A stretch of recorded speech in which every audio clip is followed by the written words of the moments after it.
दोनों की देह की चिता की भस्म तो एक ही जैसी थी, कोई फर्क नहीं था।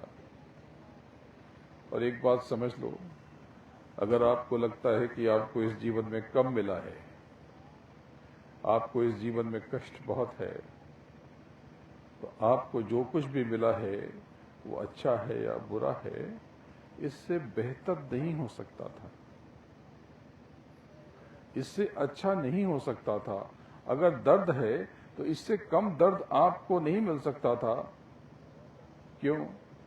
क्योंकि आपने जो कुछ भुगतान किया है कर्मों का, उससे यही स्थिति बननी थी। ये सब कुछ कर्म से बना है। आप सब अपना अपना कर्म भोग रहे हो। कर्म, आप कहोगे कि हम तो सत्संगी हैं, हम सब तो अच्छे कर्म करते हैं, पर ये भोग क्यों है? आप काया से अच्छा कर्म जरूर करते होगे, लेकिन संगत में, सत्संग में आने से पहले भी आपने बड़े कारनामे कर लिए, और आज भी आप कहते हो कि सत्संगी हैं, हम प्रभु की दया के इच्छुक हैं, हम परमात्मा में यकीन और विश्वास करते हैं, लेकिन आज भी आप सुबह से लेकर शाम तक कर्म कांड करते रहते हो। ऐसे ऐसे कांड जो आप जुबान से करते हो, ऐसे ऐसे कांड जो आप विचारों से करते हो, मानस से करते हो, नियत से करते हो, मंशा से करते हो। कितना कड़वा बोलते हो, कितना टेढ़ा बोलते हो। ऐसा बोलते हो कि किसी का चित्त फट जाए, ऐसा बोलते हो कि किसी का सीना छलनी हो जाए। अकड़ जाते हो, जिद पे आ जाते हो, शिकायत करते रहते हो। जो नहीं मिला उसका रोना रोते हो, और जो तुमको मिला है, जो मालिक ने कर्म किया है, रहम किया है, उसका शुक्राना नहीं मनाते। ये तो बहुत बड़ी बेईमानी है स्वयं के प्रति। आपको जो कुछ मिला है उसका धन्यवाद नहीं देते, उसका जश्न नहीं मनाते, और जो जो नहीं मिला उसका रोना रोते हो और कोसते हो, और कहते हो कि इतने समय हम संगत में गए, गुहार लगाई, हमें क्या मिला। अरे संगत में आप हीरे की दुकान में आए थे, यहाँ समोसा नहीं मिलता, यहाँ कंकड़ नहीं मिलता। आपको रेत चाहिए थी तो आप रेत की दुकान में जाते। यहाँ तो हीरे बढ़ते हैं, यहाँ तो सोना बढ़ता है। अगर उस हीरे के पारखी ने आपको प्यासा देखकर पानी पिला दिया, आपको चाय कॉफी पिला दिया, आपको कोई नाश्ता करा दिया, इसका मतलब ये नहीं है कि वो समोसे की दुकान है, इसका मतलब ये नहीं कि वो चाय की दुकान है। वो तो अमीर व्यक्ति है, समृद्ध व्यक्ति है, वो चाहे तो 4 चाय वाले को फोन कर देगा, आपके पास चाय आ जाएगी। लेकिन ये चाय की दुकान नहीं है, और आप हीरे की दुकान पे आके चाय मांगते हो, तो चाय पीने आया हो, मालिक चाय दे दे। अरे वो तुम्हें हीरा देने बैठा है और तुम चाय के पीछे पड़े हो। वो मालिक आपको क्या देना चाहता है आपको अंदाजा नहीं है, और आप छूटने वाली चीजों को मांगना चाहते हो, निरर्थक चीजों को मांगना चाहते हो। ये तो तुम कर्म को, आचरण को, व्यवहार को ठीक करके हासिल कर लेते। अगर तुमको संसार ही चाहिए था तो सेवा करते। स्पष्ट तो बता दिया कि कर्म प्रधान विश्व रचि राखा, जो जस करहि तो ही तस फल चाखा। सीधी सी तो बात थी कि तुमको जो चाहिए वो बो दो, वो निकल आएगा। अभी यहां पर कुछ नहीं बोया तो खरपतवार हो जाएगी, लेकिन सरसों बोया तो सरसों होगी, गेहूं बोया तो गेहूं, चावल तो चावल, गन्ना तो गन्ना। जो बोगे वो पालोगे। कितना आसान है। लेकिन आप क्या बोते हो? संदेह। आप क्या बोते हो? घृणा। आप क्या बोते हो? निंदा। प्रेमियों, सरल हो जाओ। आप सबके पास बहुत ज्यादा समय नहीं है। जो 30, 40, 50, 60 के हो गए, कितना जी लोगे? 100 बरस की आयु कलयुग में कही गई और 50, 60, 70 के ऊपर टे बोल जाते हो। 50 साल के यहाँ पर जो बच्चे बैठे, बच्चा ही कहूंगा, क्योंकि जवानी तो यूं ही बचपने में गुजार दी, अभी भी बचपने बैठे हुए। उनके भी पैर में, घुटनों में, यहां वहां दर्द शुरू हो गया। यहां की कनपटी के बाल सफेद हुए, इसका मतलब कि सायरन बच गया, कि मौत तुम्हारा इंतजार कर रही है। आप किस चीज के पीछे भाग रहे हो? ये मृग तृष्णा, ये जो दिखता है वो है नहीं। ये जो दिखता है वो है नहीं। ये जो समृद्धि है, ये क्या है? जैसे कि अरब में बहुत तेल है, तो आप जानते हो तेल कहां से आया और वो रेगिस्तान कैसे हो गए?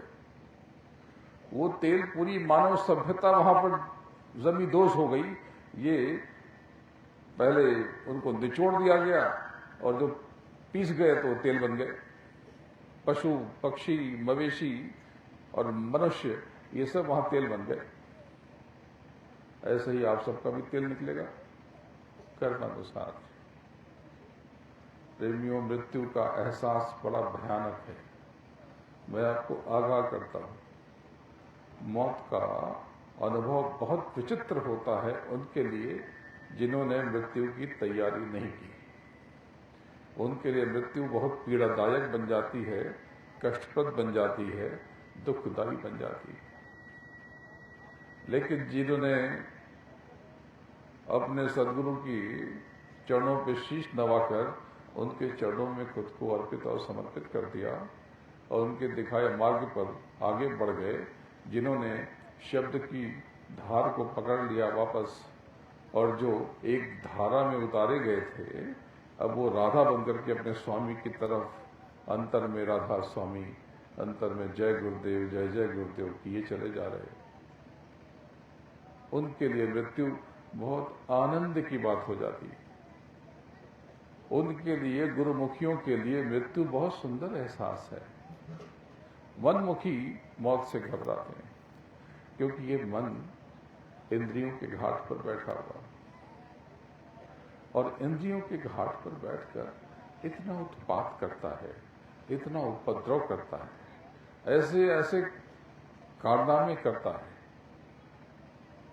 कि आप अपने लक्ष्य को भूलकर आप संसारी बन जाते हो और जैसे जैसे संसार मिटता है, टूटता है, फटता है, चिटकता है, वैसे वैसे आप मिटते हो, फटते हो, चिटकते हो और नष्ट विनष्ट हो जाते हो।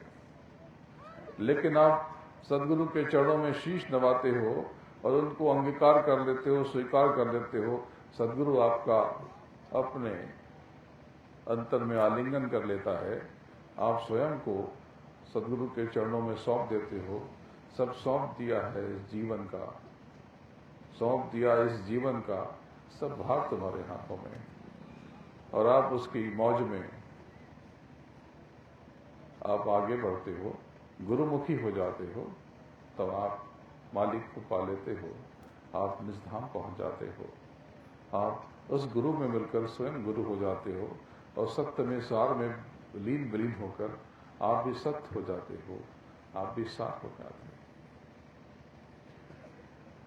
कुछ बातें समझ लो, मालिक का पैगाम बड़ा स्पष्ट है। ये जगत आपका नहीं है, ये मानव तन एक किराए का मकान है। इसका इस्तेमाल सोच समझ के करो। अगर ये मानव तन आपके हाथ से फिसल गया, प्रेमियों, आप जीती बाजी जीतते जीतते हार जाओगे। क्या पाना चाहते हो, पहले ये तय कर लो। जगत पाना चाहते हो तो जगत के पीछे भागने की ख्वाहिश बंद कर दो। आप संतों के संदेशों को साफ साफ समझ लो। चलो आज जगत दे देता हूं, जगत देने की युक्ति सिखा देता हूं, पर जगत पाने के लिए भी आपको शर्त तो यही निभाना पड़ेगा। कबीर दास की उल्टी वाणी, बरसे कंबल भीगे पानी।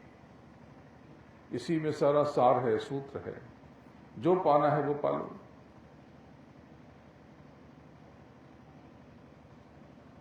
यानी जो दिखता है वो होता नहीं, इस सूत्र में यही है। अगर आप कुछ पाना चाहते हो और तो लेने की कोशिश करोगे तो ये आपसे दूर भाग जाएगी और आपके अपने कर्मों के जाल में उलझा फंसाकर आपको निचोड़ लेगी और आपका दम निकल जाएगा। आप पाना ही चाहते हो, आपकी ख्वाहिश है पाने की, संसार पाने की, देना सीखो। किसी भी चीज को अपना नहीं मालिक का समझो। आप समझो कि ये सोफा ये मालिक का है, मालिक ने मुझे बैठने के लिए दिया है, इसके इस्तेमाल के लिए दिया है, ये वस्तु तो मालिक की है, ये धन ये दौलत ये सब मेरे मालिक का है, मैं भी मेरे मालिक का हूं। ये सुविधा मालिक ने मुझे दी है, इसको भोगते हुए अपना असली काम करने की और परम अर्थ के काम में लगने के लिए। ये मेरा कुछ नहीं है। जब आप देने की कोशिश करोगे तो ये चीजें, ये वस्तुएं लौट के आपके ऊपर आएंगी।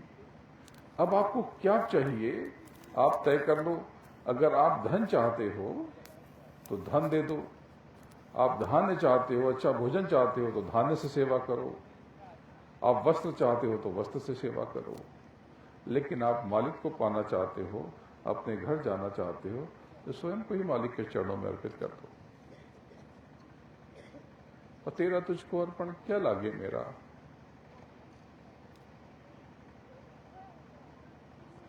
जब आप गुरुमुखी हो जाते हो तब आप अपने गुरु में ही खो जाते हो, और गुरु में खोकर के आप भी उन्हीं के समान हो जाते हो। सहज हो जाओ, सरल हो जाओ। प्रेमियों, एक बात समझ लो कि भौतिक उन्नति यानी लौकिक उन्नति और पारलौकिक उन्नति, इन दोनों के लिए मार्ग अलग अलग नहीं है, मार्ग तो एक ही है। आपका हृदय नेक होना चाहिए, आपको कर्मों पर और इंद्रियों पर कड़ा नियंत्रण रखना चाहिए, सेवा खूब करना चाहिए, सहज रहना चाहिए, किसी की निंदा से बचना चाहिए, आलोचना से बचना चाहिए, संदेश से बचना चाहिए। और जो मिला है उसमें प्रसन्न रह करके, और जो चाहते हो उसके लिए आनंद से प्रयास करना चाहिए, उसके पीछे पगलाना नहीं चाहिए। बस विश्वास रखो कि मालिक जो समझेंगे वो ठीक कर देंगे। मन का हो तो अच्छा, और मन का ना हो तो और भी अच्छा, क्योंकि अगर मन का नहीं हुआ तो इसमें मालिक की मर्जी है। देखो प्रेमियों, सच्ची बात यह है कि जब सदगुरु प्रसन्न होता है तो जो पहली चीज देता है वो देता है अभाव, कष्ट। ये अभाव कष्ट क्यों? जैसे आप कसरत के लिए व्यायामशाला यानी कि जिम्नेजियम में जाते हो और ये बड़े बड़े बोझ उठाते हो, तो ये देखो, इसे आप ऊपर खींचते हो, ये आपको नीचे खींचता है। ये क्या है? अगर आपके दृष्टि नजरिए से देखा जाए तो ये है संकट। अरे मैं इसको ऊपर लेके आता हूं, ये बदमाश मुझे नीचे खींच रहा है। जो आप कहते हो दुनिया मेरे पीछे पड़ी है, दुनिया मुझे गिराना चाहती है, दुनिया मेरी शत्रु है। इसी शत्रुता में तो विकास होगा। आपका जीवन क्या है, आपकी देह क्या है, ये सृष्टि क्या है, देखो ना, ये सब विपरीत मसालों से बनी है।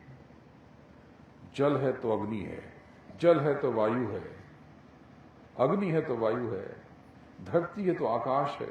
ये सब आपस में विपरीत हैं,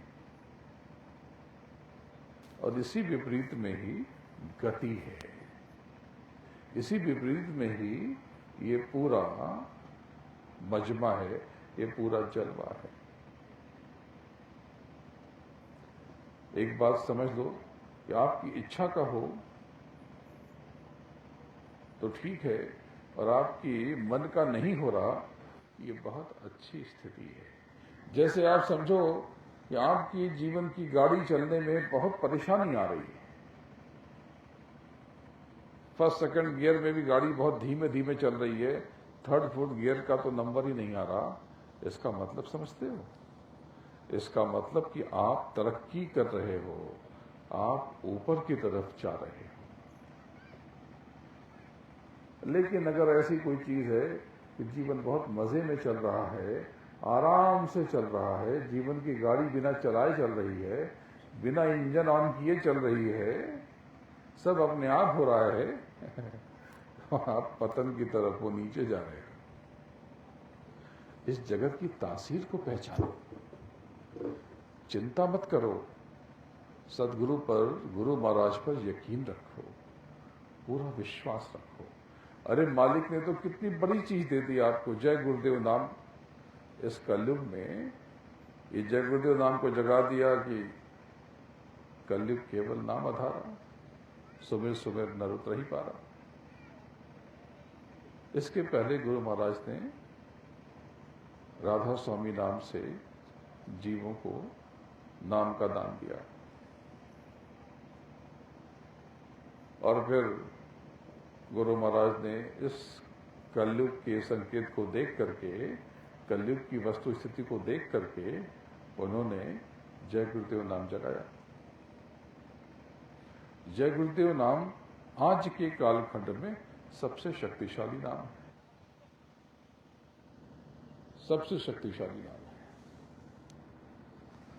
तो जब गुरु महाराज ने जय गुरुदेव नाम जगाया 60-70 वर्ष पहले, तब उन्होंने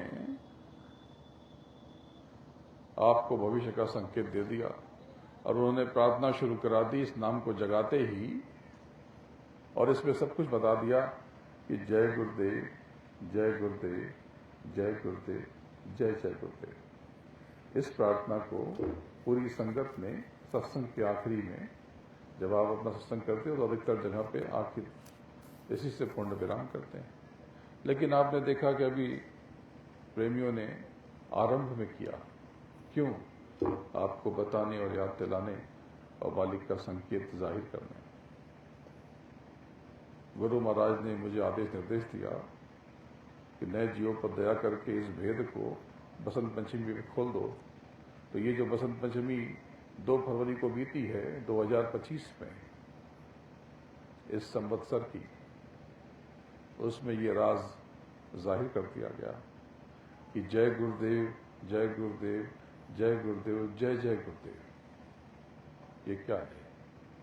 जय गुरुदेव तो ठीक है, ये नाम जगा दिया, फिर ये जय जय गुरुदेव क्या है?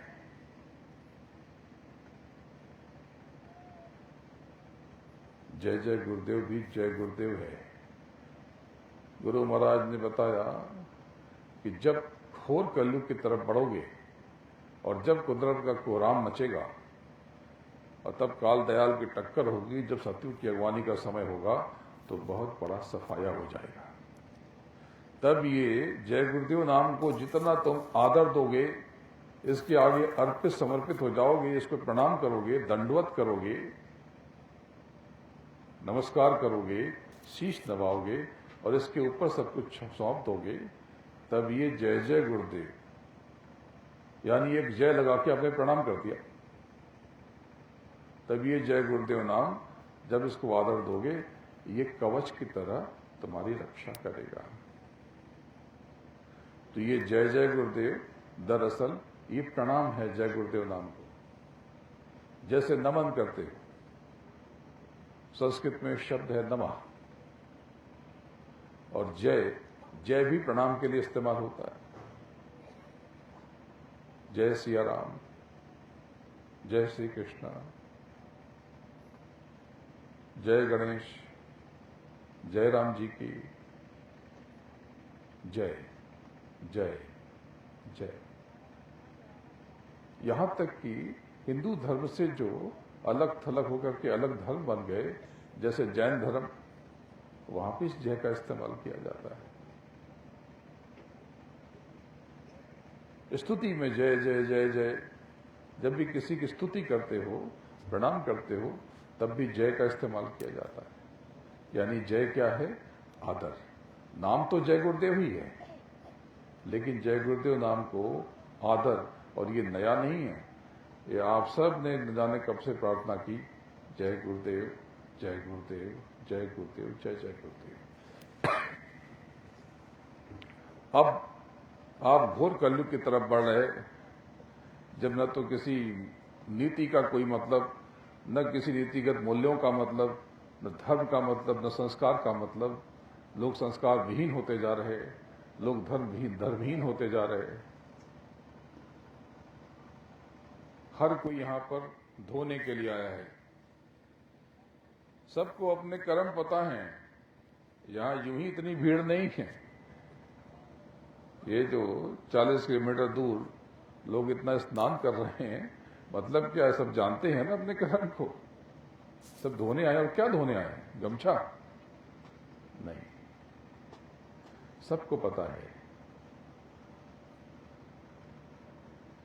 सबको पता है कि उन्होंने जो किया है, अगर वो लौट के आया तो क्या होगा। तो इस स्नान से धुल जाएगा। हाँ, लेकिन कौन सा स्नान?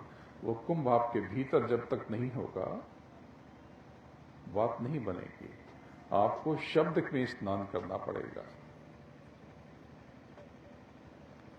आपको नाद में, नाम में स्नान करना पड़ेगा, क्योंकि कलयुग केवल नाम आधारा।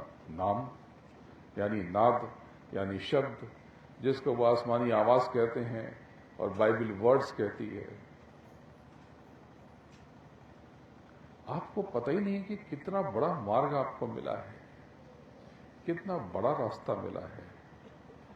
आप जानते हो कि ये मार्ग, देवी देवताओं तो छोड़ दो, उनके जो मुखिया हैं, रजस के मालिक, सत्य के मालिक, तमस के मालिक, जिनको इस्लाम भी जानता पहचानता है, इस्लाम में उनको नासूत कहते हैं, जिसको हिंदू ब्रह्मा कहते हैं। ब्रह्मा के लोक को, वैकुंठ के चौथे भुवन को इस्लाम में आलम नासूत कहा गया है। अब वो कहते हैं कि हमारे यहां तो नहीं है। अरे या तो उन्होंने अपने ग्रंथों को, अपनी किताब को पढ़ा नहीं है, या फिर मानने को तैयार नहीं है, तो कोई बात नहीं। मैं तो साक्ष्य के साथ बात कर रहा हूं, अभी ढूंढना शुरू कर देना आलम नासूत। तो जैसे ही आलम नासूत को ढूंढोगे चौथे आसमान पे, हमारे यहां पे चौथे भुवन में चतुर्मुखी ब्रह्मा विराजते हैं, अपनी अर्ध चेतना सावित्री के संग। उनके धाम में अंग की एक निरंतर धुन वहां पर बज रही, एक स्वर हमेशा। यहां पर ब्रह्मा अपनी अर्ध चेतना सावित्री के साथ भजन पर बैठे हैं, अपने पिता की इबादत में, क्योंकि वो भी अपने पिता को नहीं जानते। देवी देवताओं को तो छोड़ दो, इनकी मां जानती है, पर ये नहीं जानते। लेकिन वहां जितनी भी सुरतें वहां पहुंच गई, सब लाखों करोड़ों वाट से चिपक गई और वहां के आनंद में रम गई, और सब ब्रह्मा हो गई, सब ब्रह्मा हो गई, और सब ब्रह्मा का कार्य कर रही है, यानी पिंडजों का निर्माण कर रही है। तो पूरी सृष्टि का निर्माण कर रही है ना? नहीं, ब्रह्मा ने केवल पिंडज बनाए, विष्णु ने उत्मज बनाए, शंकर ने 30 लाख स्थावरों का निर्माण किया, 27 लाख उत्मजों का निर्माण विष्णु कर रहे, और जल के जीव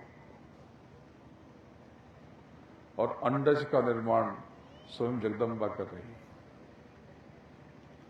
तो जब पता ही ना हो तो फिर क्या कहा जाए? तो कहने को कह दिया कि पूर्ण रचना ब्रह्मा ने की। बंद आंख वाले जब आंख वाले का पर्याय बनते हैं तो ऐसे ही भ्रम होता है। जैसे बंद आंख वाले, जब एक खुली आंख वाला गुरु था उसने बता दिया कि एकादशी कर लोगे तो इस जन्म मृत्यु के चक्र से निर्मुक्त हो जाओगे। एकादशी का मतलब 10वें द्वार निरंकार धाम के ऊपर एकादश द्वार यानी मानसरोवर अमृतसर, जहां अमीय रस बहता है, उस रूहानी सरोवर में जब सूरतें स्नान करती हैं तब हंस हो जाती है, हंस हो जाती है। तो बोले एकादशी कर लो तो इस कर्मों का सारा जखीरा वहीं गल जाएगा, छूट जाएगा, और एकादशी करके तो वापस नीचे आने की क्रिया प्रक्रिया से बच जाओगे। अब इसके बाद ऊपर चलो, पिया पद से होते हुए महाशून्य के गलियारे में चल के आगे की तरफ बढ़ जाओ।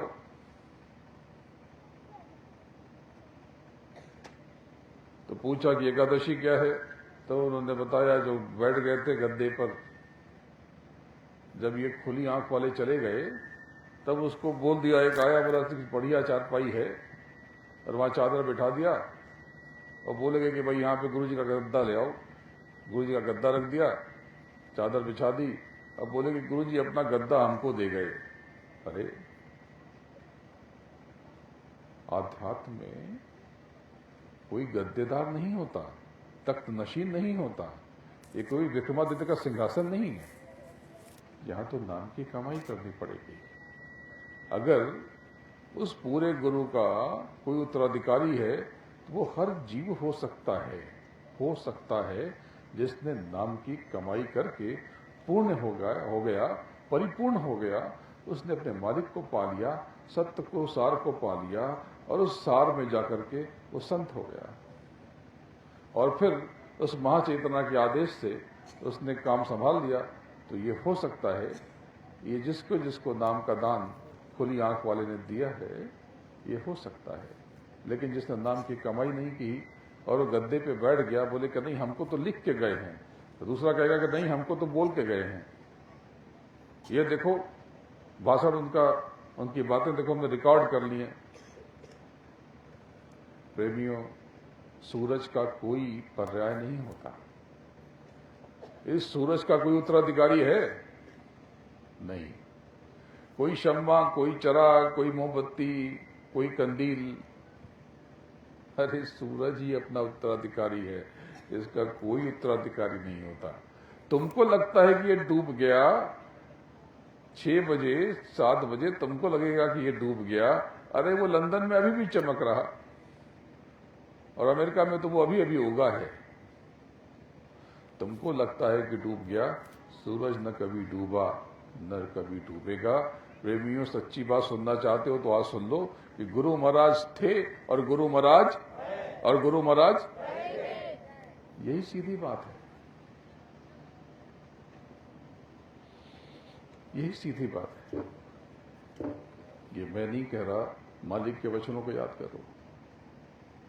गुरु महाराज ने जब तीसरा यज्ञ किया और उन्होंने कहा कि सतयुग की अगवानी का चौथा यज्ञ मैं करूंगा, उसके पहले कुदरत का कोहराम मचेगा और बड़ा सफाया हो जाएगा, और मैं सतयुग की अगवानी का चौथा यज्ञ करूंगा, और वहां से सतयुग के आगमन की घोषणा होगी।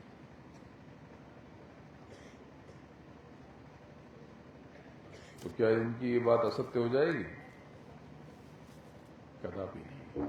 प्रेमियों, विश्वास रखो, मैं पक्की बात और बिल्कुल प्रामाणिक बात कहता हूं, मालिक के वचनों को सामने रखता हूं, इसलिए कहता हूं कि गुरु महाराज आएंगे, चौथा यज्ञ कराएंगे या चौथा यज्ञ रचाएंगे।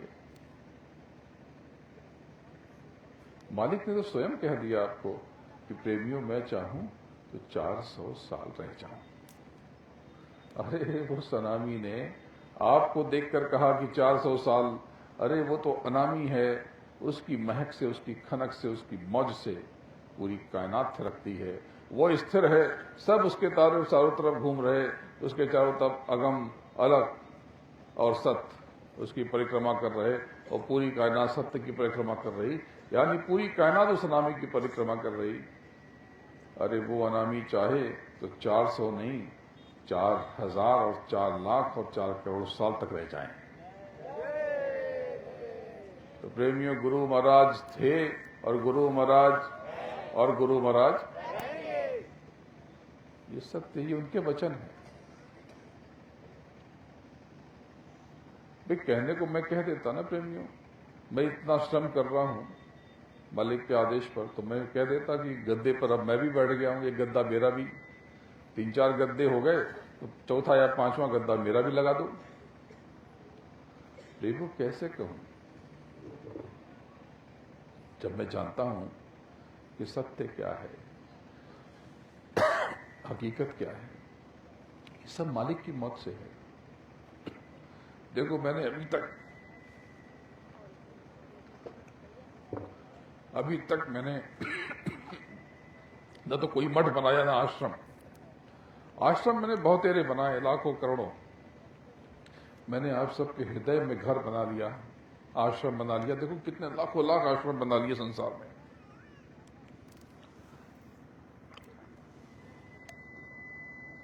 लेकिन आज भी बंबई के 3 कमरे के घर में रहता हूं। संपत्ति मेरे पास बहुत है, जो चाहूं वो कर लूं, महल बना लूं। लेकिन प्रेमियों, ये छोड़ने वाले संसार में क्या जमा करना। अपनी सुविधा में रहता तो कितने आराम से रहता हूं। मैं आपके बीच क्यों आया हूं? विचार करना। एक गली गली गांव गांव की धूल क्यों फांक रहा हूं? अरे जगत गुरु ही बनना हो तो जगह जगह प्रचार करवा दूं, मैं पोस्टर छपवा दूं। धन की तो कमी है नहीं मेरे पास। मैं तो कोई गाड़ी लेके आया नहीं, ये सब आपकी गाड़ियां हैं। लेकिन मैं चाहूं तो 50, 100, 200, 500 गाड़ी लेके चल सकता हूं। कोई कमी नहीं है मुझे, न संगत का, न किसी सेवा का।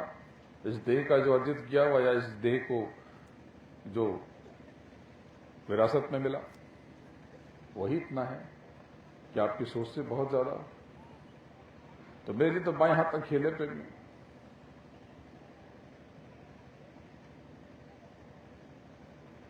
लेकिन मेरे लिए जो महत्व की बात है, मेरा मालिक, मेरा रहमान, मेरा सरकार, मेरे हुजूर, इनकी जो मौज है, कहीं उनकी मौज से ही आगे बढ़ रहा हूं।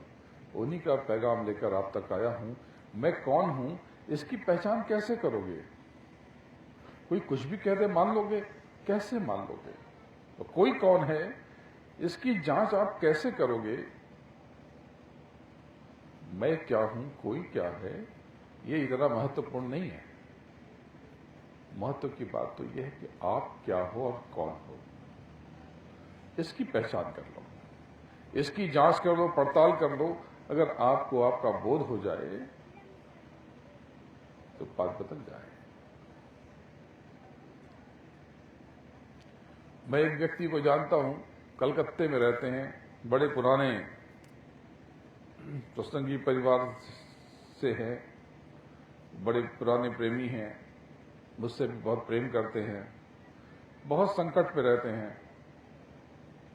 तड़पते रहते हैं, धन की कमी रहती है। अचानक से मुझे एक बार फोन किया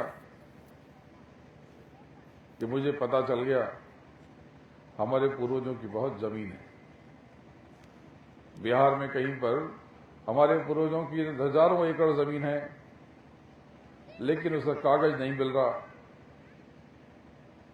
अगर वो पता चल जाए तो बात बन जाए। और ऐसी एक कथा, एक भिखारी जीवन भर भीख मांगता रहा,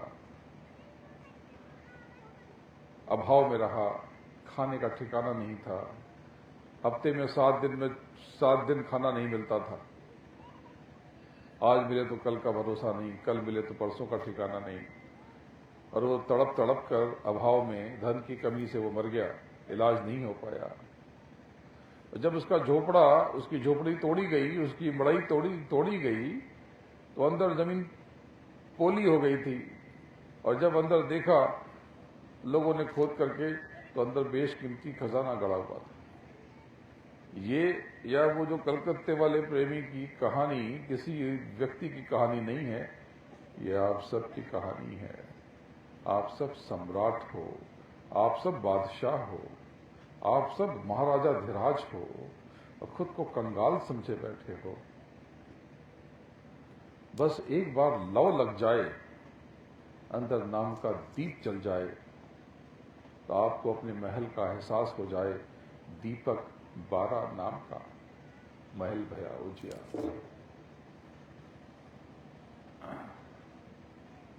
तो वो नासूत जो चौथे आसमान में बैठे, उन्हीं की किताबों में लिखा हुआ कि 5वें आसमान पे मलकूट है, आलम मलकूट 5वें आसमान में।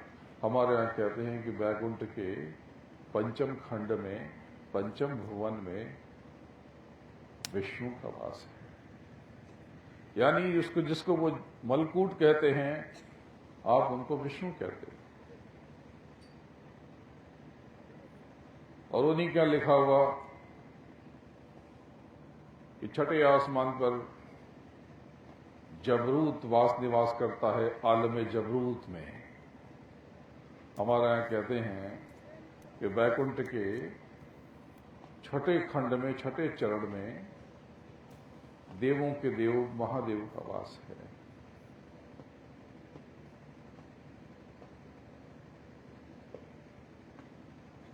उनके यहां भी लिखा है, पर न उनको अपनी किताबें पता, ना आपको अपनी किताबें पता।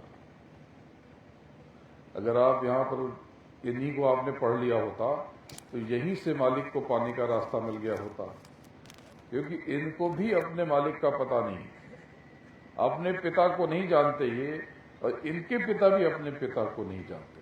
मतलब इनके पिता भी अपने पिता को नहीं पा सकते। वो सब भजन में बैठे हुए, चाहे वो काल पुरुष हो, चाहे वो ब्रह्म हो, चाहे वो पार ब्रह्म हो, चाहे वो सारे के सारे ब्रह्म हो, 12 ब्रह्म हो, या माल को महाकाल पुरुष हो, ये सब अपने पिता की आराधना उपासना कर रहे हैं। अब यहां पर थोड़ा सा भेद समझ लो कि पहले कुछ भी नहीं था, एक अनामी, अनामी यानी गुरु महाराज। तो शब्दों का विस्तार हुआ, अगम अलग और सत्य वजूद में आए। आपका जो लोक है वो सतलोक है, सचखंड है। यहाँ पर आप पूरे उरूज में, पूरे शबाब से चमक रहे, दमक रहे। यहाँ पर सुरतों का समंदर है, और यहीं पर आपका स्वामी वो राधा स्वामी, जिसके एक एक रोम में कोटिन सूरज चांद सितारे, रोम रोम में करे उजारे। उस मालिक ने स्वयं आप अपना फिर विस्तार किया, उसकी मौत से विस्तार हुआ। किसकी मौत से?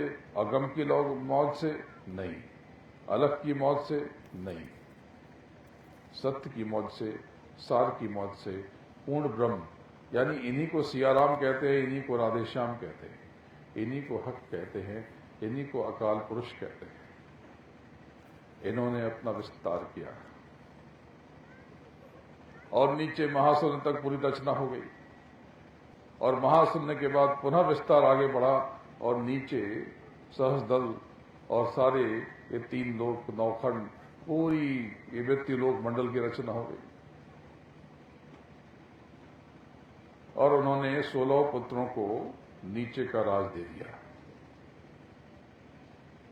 और फिर आपको यानी सुरतों का एक बूंद खजाना, एक बूंद, ये जो समंदर यहां पर है धरती पर, उस वहां जो सुरतों का समंदर है उसके आगे बूंद भी नहीं है। ये समंदर बूंद भी नहीं है। वो समंदर कितना बड़ा होगा? तो उस समंदर से, सुरतों के समंदर से, आत्माओं के समंदर से सत्य पिता ने एक बूंद आत्माओं का खजाना नीचे उतारा 16 हिस्सों में। इसको संत मत में 16 घड़े कहा गया। 16 घड़ों में सूरतें नीचे उतारी गई। किससे? शब्द की डोर से, नाम की डोर से। और मालिक ने ताकीद कर दिया कि इस नाम की डोर को मत छोड़ना। इसी 16 घड़ों में, इसी एक बूंद खजाने में प्रेमियों आप सब नीचे उतारे गए। लेकिन आप मालिक की नसीहत को, आदेश को भूल गए और शब्द की डोर छूट गई। अगर वापस आप नाम की डोर को पकड़ लो, शब्द की डोर को पकड़ लो, आप एक धारा में उतारे गए। उसी राधा के विपरीत धारा से रा और धा बन करके ऊपर अपने मालिक की तरफ बढ़ चलो, अपने स्वामी यानी राधा स्वामी के चरणों में शीश नवा लोगे और उनमें लीन विलीन होकर आप भी राधा स्वामी हो जाओगे, आप भी जय गुरुदेव हो जाओगे। प्रेमियों, अब यहाँ पे मूल रहस्य समझो। ये पूरा विस्तार आपको फिर से बताया, आपको तो पता है, फिर से इसलिए बताया कि आप अपने मालिक के पास जा सकते हो। शब्द की डोर पकड़ने का मार्ग आपके पास है, लेकिन ये जो धनी हैं, इनके पास मार्ग नहीं है। ये नहीं जा सकते अपने मालिक के पास। न जाने कितनी बार प्रलय और महाप्रलय हुई, कितनी बार सब सिमट गया। सब कहां सिमटता है जानते हो? जब महाप्रलय होती है तो ये मिट्टी जो देख रहे हो, ये जल में घुल जाती है और जल अग्नि में जल जाती है। अग्नि को वायु खींच लेता है, वायु आकाश में विलीन हो जाता है और सब मिलकर के जगदम्बा, उसके बाद सब काल पुरुष विलीन हो जाते हैं और काल ब्रह्म और पार ब्रह्म, सारी कायनात और 12 ब्रह्म ये चटाई की तरह लिपट कर महाकाल में लपेट और समेट दिए जाते हैं। न जाने कितने बार महाप्रलय हो चुकी है, न जाने कितनी बार, लेकिन ये धनी, ये अपने धाम, अपने लोग जा नहीं सकते। तो प्रेमियों, समय आगे बहुत कठिन है, बहुत कठिन है। आप संकेत को समझ लो। जो मेरी बातों को सुनते रहे पिछले बहुत सालों से, उनको पता है कि इनकी कही हुई बातें असत्य नहीं होती। प्रेमियों, मैंने बता दिया था कि क्या होने वाला है संसार में, और जो जो कहा वही होता चला गया। प्रेमियों, इस साल से एक कठिन समय की शुरुआत हो रही, जो लगभग 5 वर्षों तक बहुत कठिन सिद्ध होगा पूरी कायनात के लिए और सृष्टि के लिए। तब ये मत कहना कि बताया नहीं। ये दुखनाशक काफिला इसीलिए निकला, आपके पास आया कि आपके दुखों में कमी करके मालिक की दया आप तक पहुंचाए। तो प्रेमियों, इस काफिले का और काफिले में चल रहे लोगों का दर्शन कर लो, अंतर में आंख बंद करके हृदय से उनको प्रणाम कर लो और मालिक के सदगुरु के चरणों में शीश नवा लो। प्रेमियों, अगर आपने इनका दर्शन कर लिया और प्रणाम कर लिया तो संसार में आगे आने वाला जो समय है उसमें संसार जले या गले, या यदि संसार में आग लगे या संसार पे पत्थर पड़ जाए, लेकिन आपको कुछ भी नहीं होगा। और जय गुरुदेव नाम को प्रणाम करते रहना। जय गुरुदेव, जय जय गुरुदेव। भ्रमित मत होना, नाम नहीं बदल रहा, नाम वही है, जय गुरुदेव, जय जय गुरुदेव। जब आप जय जय गुरुदेव अंतर में कहोगे, जय गुरुदेव, जय जय गुरुदेव, तो एक सफेद रोशनी की चादर आप अपने अंतर में एक लहर की तरह महसूस करोगे और आप समझ जाओगे कि आपका सदगुरु आपके पास है, मालिक की दया आपके साथ है। और प्रेमियों, ये आने वाले समय में आपका बचाव होगा। तो मार्च और अप्रैल के बाद से समय एक विचित्र मोड़ लेगा। हिंदुस्तान से ज्यादा परेशानी पश्चिमी देशों को होगी। पश्चिमी देशों में तो बड़े तूफान की तैयारी चल रही है। आगे देखो कितनी बेचैनी वहां पर होती है, कैसी कैसी प्राकृतिक आपदाएं आती हैं और धन की कमी होने लगेगी। मार्च अप्रैल के पश्चात चंडी उठ खड़ी होगी, जाग जाएगी और लाल लाल आंखों से संसार को देखेगी।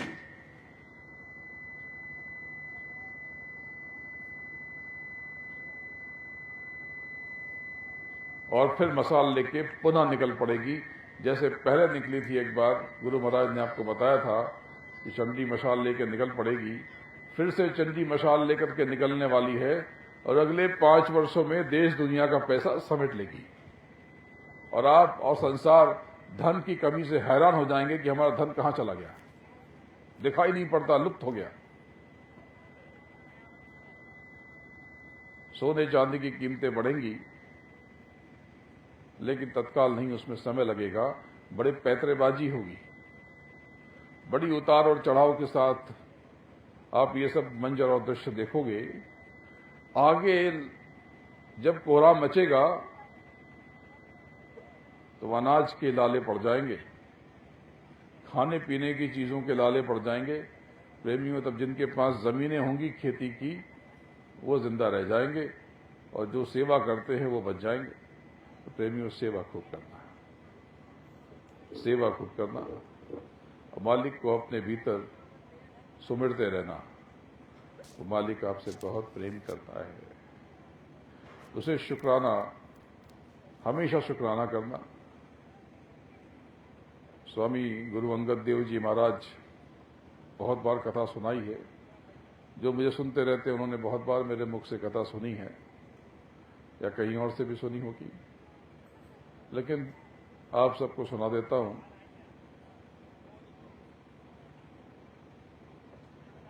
कि गुरु अंगद देव जी महाराज के पास बहुत से सेवादार थे।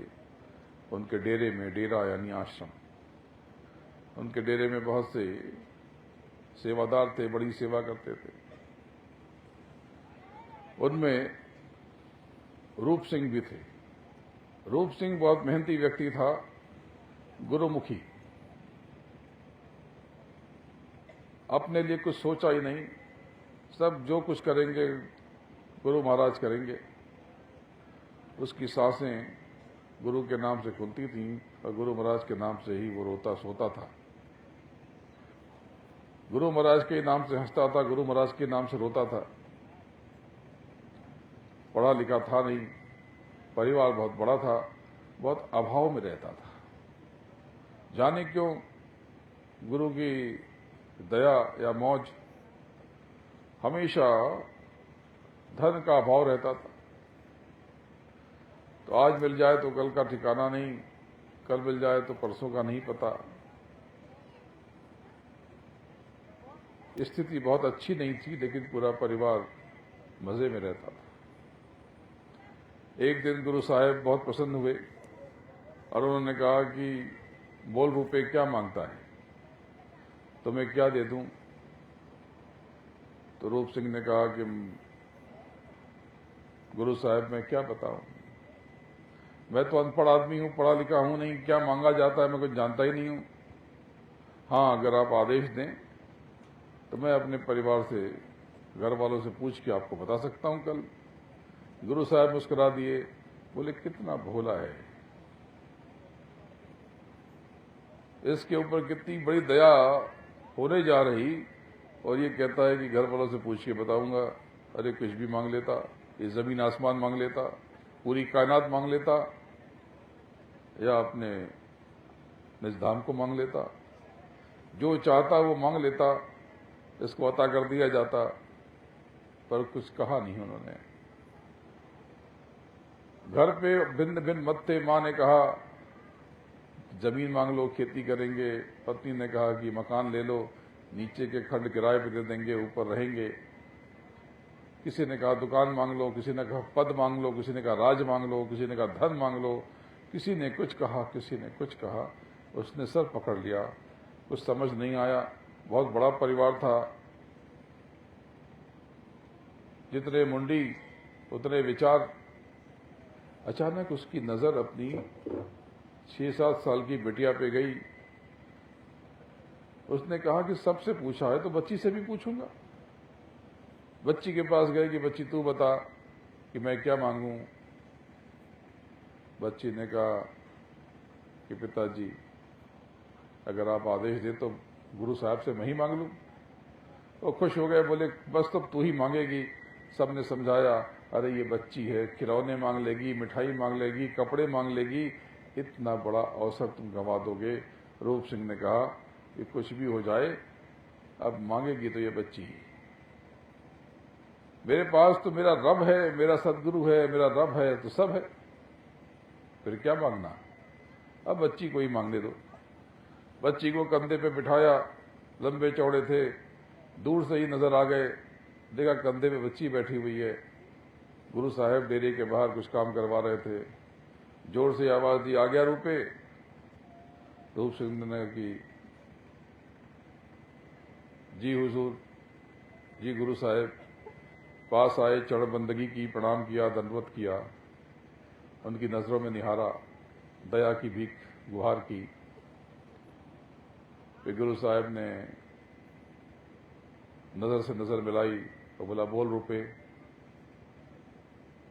क्या मांगता है। तो रूप सिंह ने कहा कि हुजूर, अगर आपकी मौज हो जाए तो मेरी बिटिया कुछ मांगना चाहती है, मेरे बदले में बिटिया को मिल जाए। गुरु साहब फिर मुस्कुराए, बोले कि देखो कितना भोला है, कितना प्रेमी है और कितना निश्चल है। फिर उन्होंने बेटी की तरफ देखा और कहा, बेटी बोल, क्या मांगती है। बोले, तू तो रानी है, महारानी है, बोल क्या चाहिए तुझको। बेटी ने जो किया वो सब चौंक गए। बेटी ने एक पल निहारा और खड़ी हुई और दौड़ के जाकर के चरणों पे लिपटी, उनके चरणों पे सर रगड़ा, हैरान होकर देखने लगे।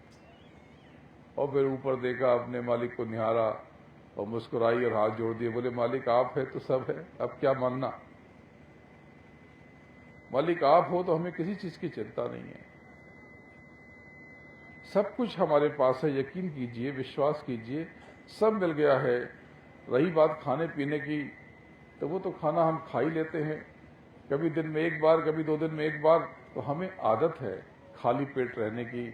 जब भूख लगती है तो पानी पी लेते हैं, तो पता नहीं चलता। और आपका नाम लेते हैं तो बल आ जाता है, संबल आ जाता है, ताकत आ जाती है। गुरु साहब खुली आंख से देखते रहे, बोले, ये क्या कह रही है। फिर उस बिटिया ने कहा, गुरु साहब, कपड़े हैं, तन ढका हुआ है, फट जाते हैं तो माँ इसकी मरम्मत कर देती है और फिर आपका नाम लेती है तो नए जैसे लगते हैं, फिर आपसे क्या मांगना। अब गुरु साहब का गला भरना शुरू हो जाता है। फिर कहती है, गुरु साहब, रहने के लिए छत है, खपरेल टूटी हुई है, बारिश में पानी अंदर भर जाता है, ठंडी में ठंड लगती है, गर्मी में गर्मी लगती है, लेकिन मालिक आपका नाम लेते हैं तो घर में आनंद भर जाता है। ठंडी में भी गर्मी का एहसास होता है, गर्मी में भी शीतल हवाओं की मौजूदगी महसूस होती है, और बारिश में वह जल अमृत की तरह लगता है। मालिक अब आपसे क्या मांगना। मालिक तुम मिल गए हो तो सब मिल गया है। गुरु साहब की आंखें डबडबाने लगी। फिर उसने कहा, हाथ जोड़ के, मालिक एक ही कर्म करना, एक ही रहम करना कि खाना भले ही, रोटी भले ही 5 दिन में एक बार मिले, 6 दिन में एक बार मिले, हफ्ते में एक बार मिले, लेकिन होठों से, लबों से, अधरों से तेरा शुक्राना बार बार निकले, लाख बार निकले। अब गुरु साहब रोक नहीं पाए, उनकी आंखें जो है गंगा जमुना हो गई। ये महसूस करते करते मैं भी भावुक हो गया।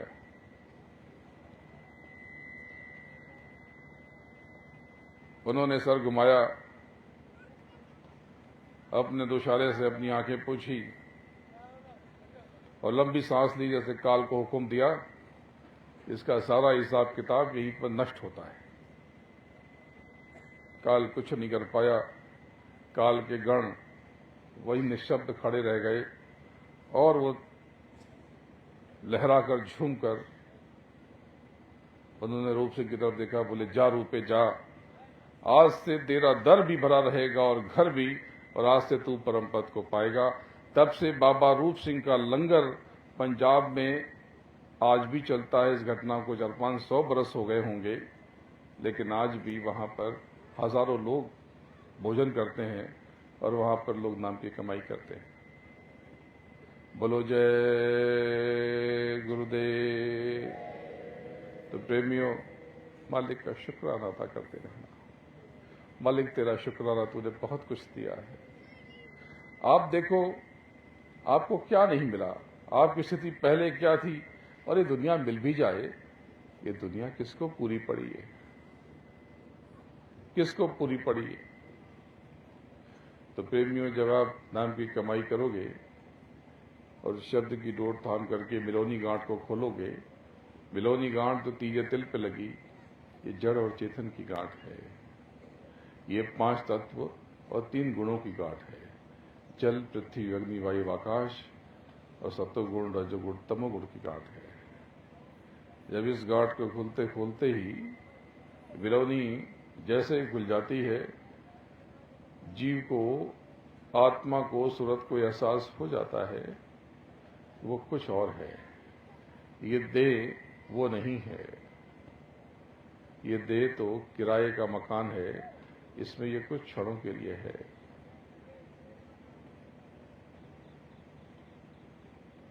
क्योंकि तीजे तिल में पहुंचते ही जीव को अपने मालिक का, अपने स्वामी का बोध हो गया।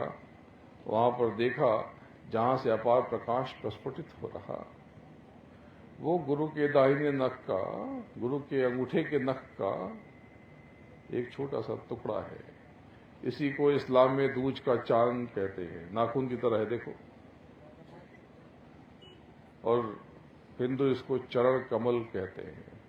जो आप कहते हो भरोसो चरण कमल का तेरे, क्योंकि उस चरण कमल पर पहुंचते ही आपको बहुत कुछ एहसास होने लगता है।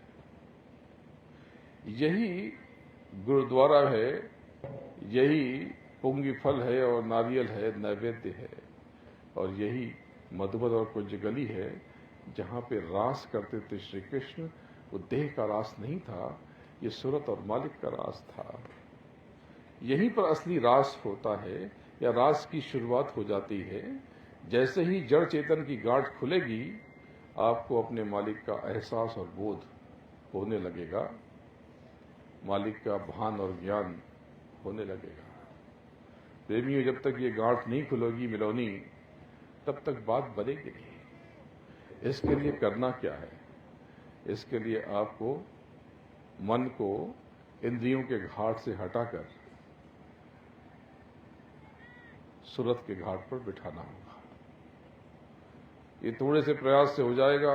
मन चल विचल होता है, वहां से भाग के फिर इंद्रियों के घाट पे आएगा, वहां से फिर हटाओ और उसे कहो, चुप मन, तू भजो गुरु का नाम।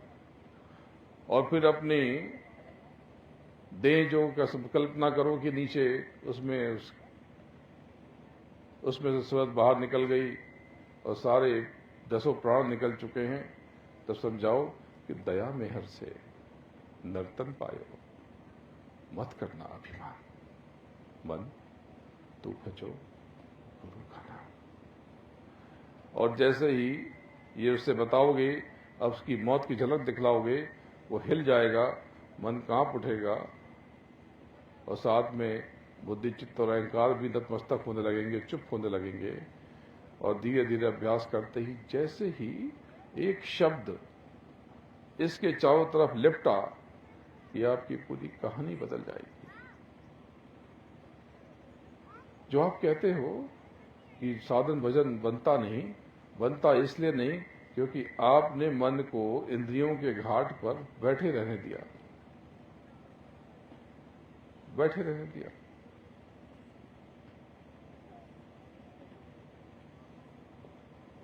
मुझे देखो प्रेमियों, अगर मैं मन की सुनूं, अपनी सुविधा छोड़ के निकलूं नहीं। कभी मौका मिले और अवसर मिले तो आप देखोगे कि मैं तो बड़े आनंद से रहता हूं, समुद्र के किनारे रहता हूं, बंबई जैसे महानगर में रहता हूं, बहुत खूबसूरत जगह रहता हूं, एक बार वहां पहुंच करके किसी को भी वहां से हटने की इच्छा न हो, क्योंकि सामने से समुद्र की बड़ी जोरदार हवा आती है, बड़ा अलौकिक एहसास। अपनी सुविधा, अपना वैभव छोड़ करके मैं ये गली गली क्यों फिर रहा हूं, और आपसे क्या लेने आया हूं? आप क्या दे दोगे मुझे? न अपना प्रचार किया, न प्रसार किया, न बैनर पोस्टर छपवाए, न अपने पर्चे बांटे बंटवाए। आपने कुछ बांटे होंगे तो मुझे पता नहीं, लेकिन मैंने तो कुछ बंटवाए नहीं, न मैंने आपको कोई पैसे दिए। और आपसे क्या मांगूंगा, क्योंकि आपके पास अपना ही क्या है? आपके पास अपना क्या है जो आप मुझे दे सकोगे? क्योंकि आप अगर अपने पास कुछ अपना रखते तो उसे लेकर के जाते। आप तो जो जाओगे यही छोड़ के जाओगे। जब आपके पास अपना ही कुछ नहीं है तो मुझे दोगे क्या? और जब आपके पास देने के लिए कुछ नहीं है तो मैं आपके पास लेने की नियत से क्या लेने आऊंगा? आप स्वयं बताओ। और मैंने कह दिया कि मैं गुरु नहीं हूं, गुरु के चरणों के रज हूं, यहां पर यह संभावना भी खत्म हो गई। स्वयं विचार करना। कोई कुछ भी कह दे, संदेह करे, संदेह का काम अच्छा नहीं है। इस संदेह ने ही घर तोड़ा, समाज तोड़ा, धर्म से आपको हटा के अधर्मी विधर्मी बनाया, आपको 84 लाख योनियों में भटकाया। शंका का काम गुरु महाराज ने बता दिया अच्छा नहीं है। आध्यात्म का, जीवात्मा के कल्याण का काम अर्पण और समर्पण का है। आप विश्वास करना, आपसे कोई कुछ लेने नहीं आया। ये जो इतनी दूर से चला आ रहा हूं, आपने न खर्चा दिया न पानी दिया। क्यों हो रहा है? ये सब मालिक की मौत से हो रहा है। अपने जीवों को जगाने, अनंतों जन्मों की भीड़ नींद से जगाने के लिए हो रहा है कि धाम अपने चलो भाई, पराए देश क्यों रहना। कुछ लोगों के प्रयास से यहां बैठे हैं, उनका नाम लेकर के छोटा नहीं करना चाहता। उन्होंने गुरु महाराज से अर्जी लगाई कि जीव कष्ट में है तो दुखनाशक काफिले की अनुमति दे दें। तो दुखनाशक काफिले की अनुमति लेकर के उनके प्रयास और श्रम से वो स्वयं भी उम्र दराज होकर के भी सारे लोग बड़े बुजुर्ग चल रहे हैं। कोई 72 साल का, कोई 65 बरस का। क्यों चल रहे हैं? कितनी कठिन जीवन। आज खाना कहां मिलेगा पता नहीं, शाम को खाना कहां मिलेगा पता नहीं। मिला तो मिला, नहीं मिला तो नहीं मिला। पसंद का मिला, नापसंद का मिला। मसाले का नमक कम थे, मसाले नमक ज्यादा थे। स्वाद अलग, सबकी सोच अलग। कुछ गुजरात से हैं, उनका भोजन अलग। महाराष्ट्र से हैं, उनका भोजन अलग। अलग अलग प्रांतों से हैं, कोई झारखंड से, कोई कहीं और से। सबका स्वाद अलग, सबका भोजन अलग, सबकी स्थिति परिस्थिति अलग। ये सब लोग क्यों चल रहे? मालिक के आदेश से, सुरतों के कल्याण के लिए। क्या इनको धन मिलता है? नहीं। ये सब तो अपने ही धन और अपनी गाड़ियों से चल रहे हैं। मेरी इसमें कोई गाड़ी नहीं। आप चेक कर लो, पता कर लो, इसमें मेरी एक भी गाड़ी नहीं है। और मेरे पास भी इतनी गाड़ियां भी चाहूं तो ले लूं, इतनी गाड़ियां भी नहीं है। फिर भी कितने सुंदर तरीके से ये काफिला बढ़ता जा रहा है, सिर्फ आपके लिए। तो ये काफिला बहुत दूर से चल करके, बहुत लंबी यात्रा, अब तक लगभग 1200-1500 किलोमीटर हो चुके होंगे, मुझे ठीक से अनुमान नहीं है, बाकी लोगों को पता होगा। बहुत लंबी यात्रा करके ये काफिला आपके कौशाम्बी में पहुंचा है। मुझे बनारस में लोगों ने आगाह किया, आप कौशाम्बी मत जाइए, ट्रैफिक में फंस जाएंगे। महाकुंभ की भीड़ इतनी है कि 15-15 घंटे, 24-24 घंटे गाड़ियां जाम में फंसी हुई हैं। प्रेमियों, मैंने किसी की बात नहीं सुनी। मैंने कहा कि प्रेमियों के पास जाना है, मेरे बच्चों के पास जाना है।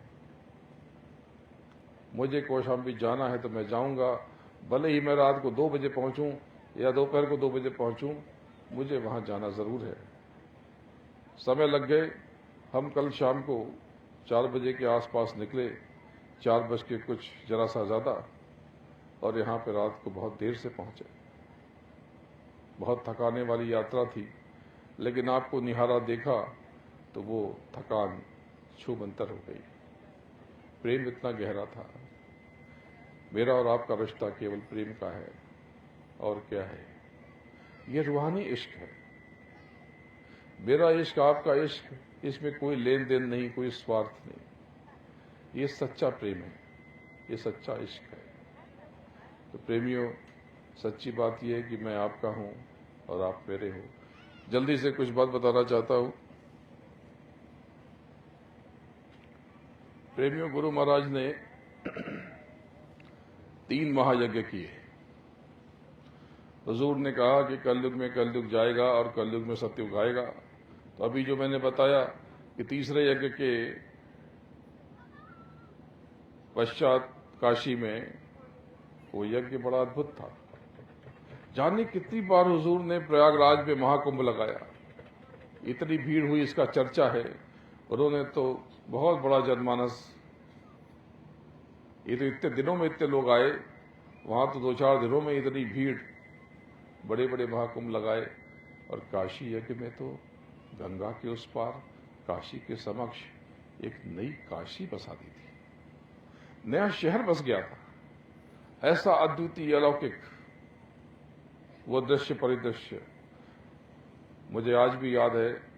आज तारीख 15 है,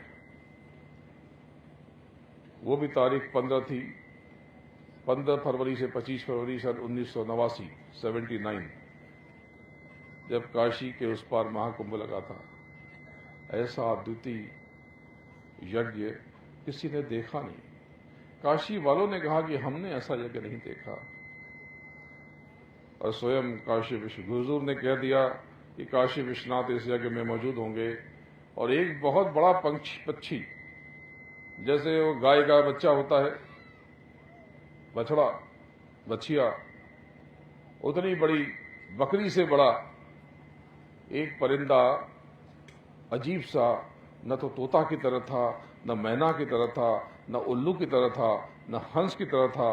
कभी वो चांदी से चमकता, कभी सोने से चमकता, कभी सफेद लगता, कभी स्याह लगता। ऐसे ऐसे रूप बदलता था। जो वहां पर यज्ञ में मौजूद थे, उन सब ने उस पक्षी के दर्शन किए। कभी आगे का चेहरा चिपटा नजर आता उल्लू की तरह, कभी चोंच नजर आती शुतुरमुर्ग की तरह। ऐसा विलक्षण पक्षी गुरु महाराज ने परिचय कराया कि ये बाबा विश्वनाथ है, ये काशी विश्वनाथ हैं। और इस यज्ञ के लिए वो काशी छोड़ करके यहाँ पर हैं, और बहुत समय से प्यासे थे। लोगों ने जल तो डाला, लेकिन ये जल तो इनका भोजन ही नहीं था। इनका भोजन ये यज्ञ की धूम्र। ऐसा विलक्षण यज्ञ किसी ने देखा नहीं। कभी अवसर मिला तो उस यज्ञ की बहुत सारी बातें बताऊंगा। 46 बरस बीत गए इस घटना को। जो बच्चे उस दिन पैदा हुए आज 46 साल के हो चुके। 47वां साल अब लगने वाला है। तो गुरु महाराज ने उस यज्ञ के पश्चात घोषणा कर दी कि कलयुग में कलयुग जाएगा ही और कलयुग में सतयुग आएगा ही। इसके लिए मैं चौथा यज्ञ करूंगा, एक और यज्ञ, और वहीं से सतयुग की अगवानी की घोषणा होगी। तो फिर से एक बार बता दो कि गुरु महाराज आएंगे, चौथा यज्ञ कराएंगे। प्रेमियों, दृढ़ विश्वास रखना। एक सावित्री सत्यवान को धर्मराज के यहां से वापस ला सकती है, और आप अपने हृदय में, अंतर्मन में गुरु महाराज के संकल्पों को नहीं याद कर सकते? कमाल नहीं करते आप? क्या कर रहे हैं? तो एक प्रश्न ये उठता है कि यज्ञ, ये सतयुग के लिए यज्ञ की क्या जरूरत है? इसका मतलब जिसके भीतर ये सवाल उठ रहा, उसने ना आध्यात्म समझा, ना धर्म जाना, और ये पूरा सत्संग व्यर्थ हो गया फिर तो। अरे भाई, जब सतयुग में क्या, सतयुग जोगी सब विज्ञानी, सतयुग में अपार सुख, अपार आनंद, अपार वैभव, बहुत सुख शांति, लाख बरस की आयु, चैन से यहाँ तो 100 बरस में कितना उपद्रव करते हो, 100 क्या 40-50 में उपद्रव करते हो। वहां पे लाख बरस की आयु और न वैर, न विरोध, न रंजिश, न मर्डर, न मुकदमा, आनंद ही आनंद। तो ये आनंद कहां से आया? जब कर्मों का विधान बना, कर्म प्रधान जगत रचि राखा, कर्म प्रधान विश्व रचि राखा। तो ये कर्मों का विधान बनने के बाद ये कहां से आया और उसको भोगने वाले कौन लोग हैं? तो ये जो यज्ञ है ना, यही कर्म है। यज्ञ पूजा नहीं है, उपासना नहीं है। यज्ञ का मतलब देवी देवताओं की पूजा उपासना नहीं। यज्ञ का मतलब देवी देवताओं को भोजन। जैसे आप गाय को सुबह सानी पानी देते हो, पक्षियों को दाना डालते हो और देवियां घर में परिजनों के लिए भोजन बनाती हैं, बस इसी प्रकार से यज्ञ में आप भोजन देते हो। गुरु महाराज 2012 तक जब तक प्रकट थे, प्रकट स्वरूप में नित्य रात्रि में वो भोजन दिया करते थे। क्यों? क्योंकि वो जो सत्व तत्वों की देह है, 5 ज्ञानेंद्रियों की, 5 कर्मेंद्रियों की, 3 गुणों की, 4 अंतःकरण की, उसमें भी जो शक्ति है, ताकत है, जो सूरत कहते हैं, वो सूरत वही है जो आप में है और वो सूरत भी उसी मालिक की है। जैसे मालिक आपका ध्यान रखते हैं तो उन सूरतों का भी ध्यान रखते हैं। तो इसी लिए उन्होंने 3 यज्ञ किए और चौथे यज्ञ की उन्होंने घोषणा की। मुझे गुरु महाराज ने आदेश दिया कि इनको भोजन देते रहना। तब से प्रतिवर्ष साकेत महायज्ञ का आयोजन होता है। तो किसी को लगता है कि देवी देवताओं की उपासना, उपासना तो नहीं, उपासना का मतलब भजन, ध्यान भजन, यानी उप आसना, आसना मतलब बैठना, उप यानी समक्ष, स्वयं के समक्ष, यानी अंतर यात्रा, अपने भीतर जाने की यात्रा, ये उपासना है। पूजन, पूजन का मतलब होता है जड़ और चेतन का,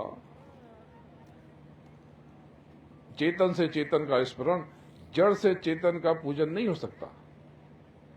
पूजन जब भी होगा वो चेतन से चेतन का ही पूजन हो सकता है। हाँ, आप आहुति डाल रहे हो और डालते डालते आप उस जिसकी आहुति डाल रहे हो उस देवी में, देवता में लीन विलीन हो गए, तब तो ये पूजन हुआ। लेकिन आपने एक केवल आहुति डाली और सबके कल्याण की कामना की, तो अब ये क्या हुआ? ये हुआ कर्म, यानी कर्मकांड। तो कर्मकांड की क्या जरूरत? बिल्कुल जरूरत नहीं है। अगर आप अपने कर्मकांड बंद कर दो, ये सुबह का जो हाहाकार सुबह से मचाना शुरू करते हो, ये कड़वे वचन, कड़वी बातें, टेढ़ी बातें, रूठना, मनाना, चिल्लाना, शिकायत करना, संदेह करना, ये छल, ये कपट, ये चालाकी, ये होशियारी, ये सब कर्मकांड बंद कर दो और नाम की कमाई में लग जाओ, तो आपको किसी कर्मकांड की कोई जरूरत नहीं है। बोलो जय गुरुदेव।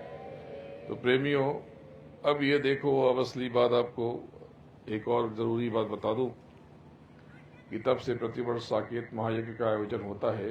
पिछला यज्ञ बंबई में हुआ था, बंबई के निकट नवी मुंबई एक ही है, दोनों एक ही है, अलग अलग कहा जाता है। तो उस नवी मुंबई में यज्ञ हुआ था। बड़ा विलक्षण यज्ञ है। जो यज्ञ करने वाले अग्निहोत्र, जो पुरोहित, वो चकित रह जाते हैं और वो कहते हैं कि ऐसा यज्ञ हमने अपने जीवन में नहीं देखा। ऐसे यज्ञ तो शायद सतयुग में होते थे, त्रेता और द्वापर का भी ठीक ठीक पता नहीं, कलयुग में तो ऐसा यज्ञ नहीं हुआ है।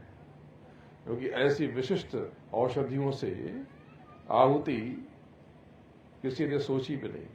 जैसे कई ट्रक खड़े खड़े नारियल से आहुति होती है, कई ट्रक रसीले फलों से, अनार से, मौसम्बी से, संतरा से, अंगूर से, और कई ट्रक कमल के पुष्प से और नाना प्रकार के पुष्प से आहुति होती है। और न जाने कितना घी उसके भीतर अर्पित किया जाता है और तरह तरह की वनस्पतियां, जड़ी बूटियां, उससे आहुति होती है, ये उसी की भस्म है। बड़ी चमत्कारिक, बड़ी अद्भुत, बड़ी विलक्षण ये संजीवनी बूटी, ये अमृत आपको यहाँ पर अमी रस बांटा जाएगा। और जब कभी आपके ऊपर कोई संकट आ जाए, कोई मुसीबत आ जाए, रात को 2 बजे किसी परिजन की तबीयत खराब हो जाए और इलाज न मिले, तो पूरा भरोसा रखना, घबराना मत, सदगुरु को सामने खड़ा कर देना और इस विभूति को स्पर्श करके उसके सर पे लगा देना और उसके कान में जय गुरुदेव, जय जय गुरुदेव, चिल्ला के नहीं, परेशान होकर नहीं, जय गुरुदेव, जय जय गुरुदेव, ऐसे मत कहना। पूरे विश्वास से, मालिक तू है तो चिंता किस बात की, अब तू आ गया है, जय गुरुदेव, जय जय गुरुदेव। पूरे यकीन और विश्वास से ये उसके सर पे लगा देना। लेकिन अगर थोड़ी देर में आराम न मिले तो तुरंत इसको स्पर्श करके उसके जीभ से स्पर्श करा देना और गर्म पानी पिला देना, जिससे ये औषधि, ये दवा उसकी रक्त वाहिनियों में फैल जाए, बहने लगे और आप चमत्कृत रह जाओगे कि जब तक उसको इलाज नहीं मिल जाता, उसको डॉक्टर नहीं मिल जाता या सही व्यवस्था नहीं हो जाती, तब तक ये भस्म, ये विभूति उसकी रक्षा करेगी।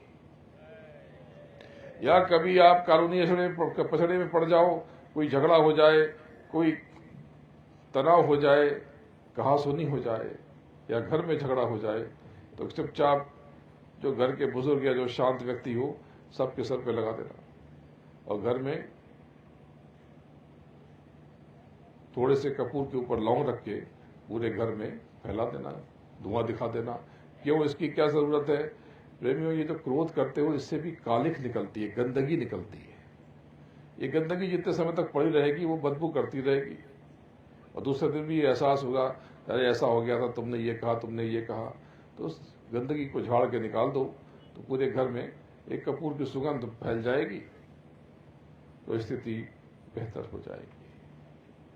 और ये दूसरी पुड़िया जिसमें कुछ लिखा नहीं है, इसको प्रेमियों थोड़े से चीनी में, आधा 1 किलो चीनी में ठीक से अच्छे से मिला करके रख देना और अपने घर, दुकान, कारखाने, इन सब में सुबह सफाई के बाद हर कोने में, जितने कोने बनते हैं घर में, हर कमरे में 4 कोने हों या 6 कोने हों, 6 कोने, हाँ कहीं कोई ऐसे कट जाए, बेम आ जाए तो कोने बदल गए, 1 कोना बढ़ जाएगा। तो जितने कोने हो उतने कोने में डाल देना और पूरे घर में रात में 8 बजे सुगंध कर देना। आपके घर में बरकत हो जाएगी। आपके घर में झगड़े और अशांति होती है, उसमें लाभ मिलेगा। कोई दोष हो, कोई प्रेत बाधा हो या किसी और प्रकार के कष्ट, चमत्कार हो जाएगा। विश्वास रखना, यकीन रखना। इतनी बड़ी दवा आपको यूं ही लुटाई जा रही, इतनी बड़ी चमत्कारिक औषधि आपको सिर्फ ये बांटने के लिए इतने प्रेमी निकल पड़े और गली गली, जंगल जंगल, गांव गांव, शहर शहर आपको देते हुए चले जा रहे। गुरु महाराज की दया और मेहर समेटे हुए ये दवा अब आपके पास है। प्रेमियों, ये दवा जब बनती है, ऐसे चमत्कार होते हैं, ऐसे अद्भुत अनुभव होते हैं कि लोग दंग रह जाते हैं। तो अगला यज्ञ, साकेत महायज्ञ, दिसंबर में होगा। संभावना यह है कि दिसंबर के या तो अंत में,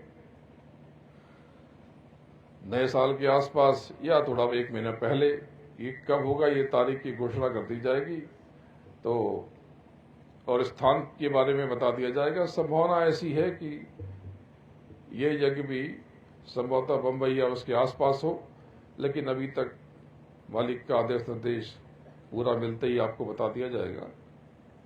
तो आप अभी से तैयारी करो।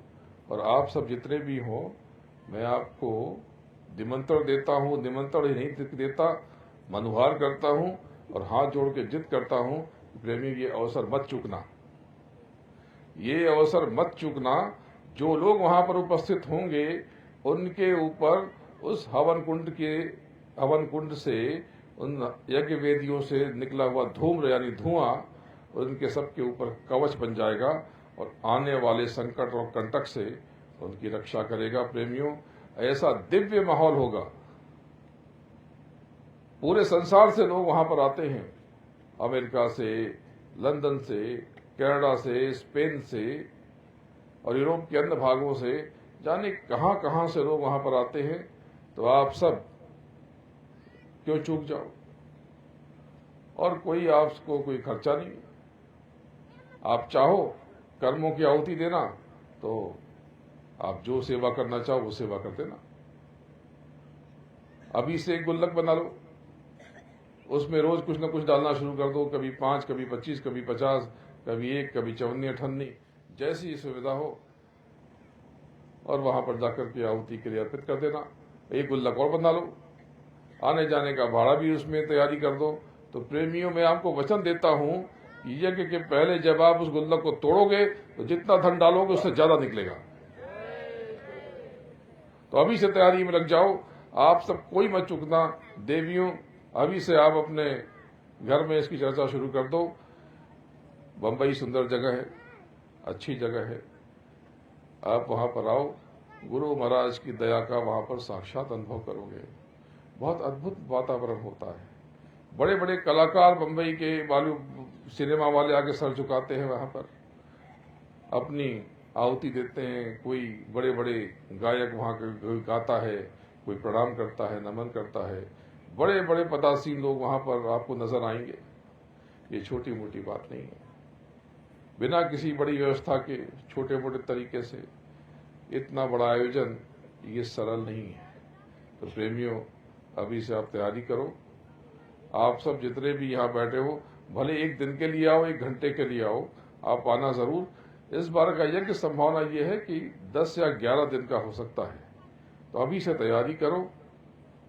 आपके रहने खाने पीने की व्यवस्था मैं करूंगा, आप चिंता मत करना। और जिसको आने में असुविधा हो, व्यवस्था न हो पा रही हो, जिम्मेदार लोगों से यहाँ पे संपर्क करना, वो व्यवस्था हो जाएगी। अब व्यवस्था कैसे हो जाएगी? हो सकता है कोई बस लेके आ रहा हो, कोई गाड़ी लेके आ रहा हो, या कोई कुछ और तरीके से आ रहा हो, तो आपकी व्यवस्था उनसे कह दिया जाएगा, निवेदन कर दिया जाएगा कि भाई इनको साथ में ले आओ। वो किसी भी प्रकार से हो जाएगी, वो आप चिंता मत करो। अगर आपकी स्थिति अच्छी ना हो और आप आना चाहते हो तो जिम्मेदार लोगों से कह दो, वो भुसावल की संगत को सूचित कर देंगे। सारी व्यवस्था भुसावल की संगत, एक केंद्रीय समिति, वो देखती है।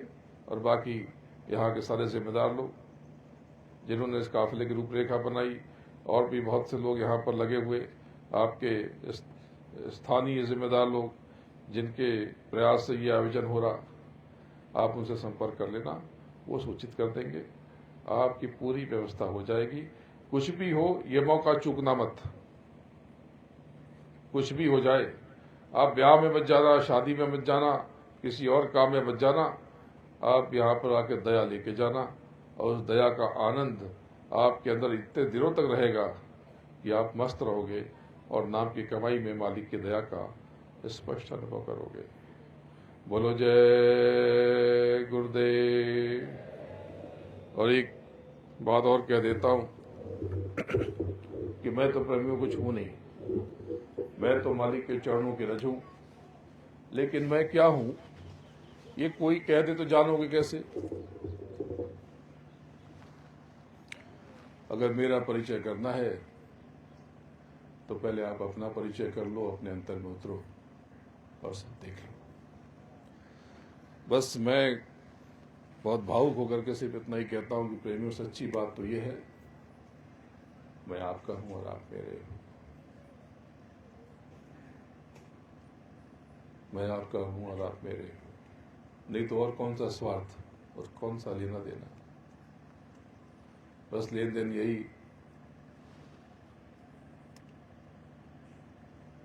कि धाम अपने चलो भाई, पराए देश क्यों रहना। आप अपने घर चलो, अपने धाम चलो। मैं आपका हूं। जो कहता हूं, देखो मैंने कोई भी अपनी बात नहीं कही, केवल गुरु महाराज की बात कही और आपको ऊपर का थोड़ा बहुत भेद बताया। सुनना चाहते हो तो वो सब भी भेद खोल दूं जो अब तक संत मत में बताए नहीं गए। लेकिन मैं वो बोलने से कहने से ज़्यादा मैं आपको अनुभव कराना चाहता हूँ, आपको दिखाना चाहता हूँ। तो मेरी सहायता कर दो, नाम की कमाई में लग जाओ। जिनको नाम का दान मिल गया वो सब रोज कम से कम 2.5 घंटे नाम की कमाई में दे दे। अगर वो 2.5 घंटे नाम की कमाई में दे देते हैं तो मैं अगले कुछ दिनों में आपको वचन देता हूं कि मैं आपको कुछ न कुछ अनुभव करा दूंगा। और प्रेमियों, एक और बात, अगर रोज आप 2.5 घंटे नाम की कमाई में दोगे तो आपके भौतिक कष्टों की जिम्मेदारी मेरी। इसका मतलब ये नहीं कि आपको भौतिक कष्ट नहीं आएंगे, लेकिन सदगुरु की मालिक की दया से वो आपको छुएंगे और चले जाएंगे। और प्रेमियों, मैं तो आपका, आप मेरे हो, मैं आपसे बहुत प्रेम करता हूं। संभव होता तो मैं सीना फाड़ कर दिखा देता कि आपके लिए मेरे भीतर कितना प्रेम है। तो एक वचन दे देता हूं कि जब कोई आपका साथ न दे, आपकी न सुने, आप अकेले तन्हा महसूस करो, आपको अपना हाथ न दे, रोने के लिए अपना कंधा न दे, कोई आपकी सहायता न करे, तो प्रेमियों मैं आपकी मदद करूंगा। बोलो जय गुरुदेव। आप सबके पास आकर बहुत अभिभूत हूं। बस अब यहाँ से आगे की यात्रा वो भी काफी लंबी है। इसके लिए आप सबके दर्शन करके अब आगे बढ़ूंगा। मैं आपको बहुत याद करता हूं। हम सब एक दूसरे को याद करते रहें और नाम की कमाई करके अपने घर चलो। समय बीता जा रहा। बोलो जय गुरुदेव। चलो चलते चलते आप यहाँ पर खाली हाथ नहीं जाओगे, दोनों हाथ फैला दो। मालिक को पता है कि आप बहुत कष्ट में हो, बहुत पीड़ा में हो, तो यहाँ से कुछ दया लेकर जाओ। आंख बंद कर लो, अब अंतर में गुहार लगाओ अपने सदगुरु से, सच्चे बादशाह से, अपने मालिक से, अपने प्रभु से, सत्य से, सार से, अलामी से। ये मत कहना कि मालिक मैं बहुत परेशान हूँ, तो परेशान और परेशानी ले आओगे। आप ये कहना, मालिक आपकी दया मिल गई है, दया क्षण है, मेरी ये परेशानी आपकी दया से नष्ट हो जाएगी, विनष्ट हो जाएगी, खत्म हो जाएगी। मुझे आप पे पूरा यकीन है मेरे सरकार, मेरे रहमान, मेरे सदगुरु, मेरे मालिक, मेरे पीर, मेरे औलिया। अंत किसी भी भाषा में अंतर में प्रार्थना करो और एकदम खामोशी से क्या परेशानी है किसी को बताओ मत, अपने अंतर में करो, अंतर में गुहार लगाओ।